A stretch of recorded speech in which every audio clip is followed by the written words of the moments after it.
é nós continuarmos, então, o cálculo de volume a partir daqueles conhecimentos que a gente já adquiriu na aula anterior. Então, nós temos aqui, eu coloquei como exemplo, 3 figuras espaciais, né, para a gente calcular o volume, o cubo e o prisma que a gente já viu no conteúdo anterior, e aqui um prisma um pouquinho diferente, que a base dele é um triângulo. Mas só para recordar esses anteriores, para a gente calcular o volume, a gente multiplicava os 3 valores, ou ainda podemos pensar de uma forma diferente, calculando primeiro a área da base, aqui no caso a base desse cubinho é um quadrado, e a área de quadrado a gente calcula multiplicando 2 vezes 2.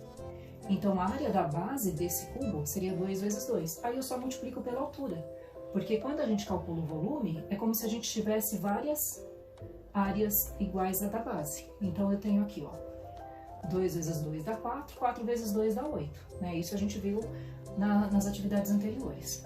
O prisma funciona da mesma forma, a gente calcula primeiro a área da base, que no caso aqui é um retângulozinho, que seria 3 vezes 2, a área dele, aí eu multiplico pela altura para obter o volume. Então aqui no caso, multiplicaria por 5. 3 vezes 2 dá 6, 6 vezes 5, 30.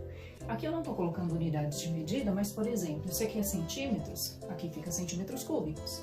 Se aqui é quilômetros, quilômetros cúbicos. E assim por diante, a mesma coisa aqui. Se eu tivesse colocado metros, aqui a resposta final seria em metros cúbicos.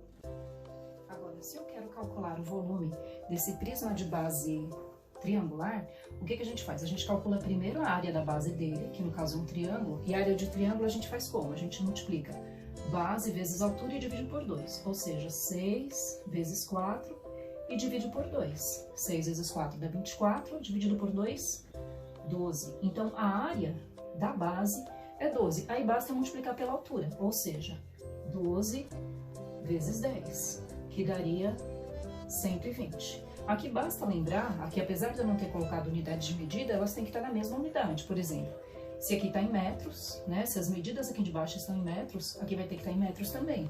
Se tiver em centímetros, aqui em centímetros também. Por exemplo, se aqui tivesse em metros, a resposta final seria em metros cúbicos. Então é isso aí. Até mais.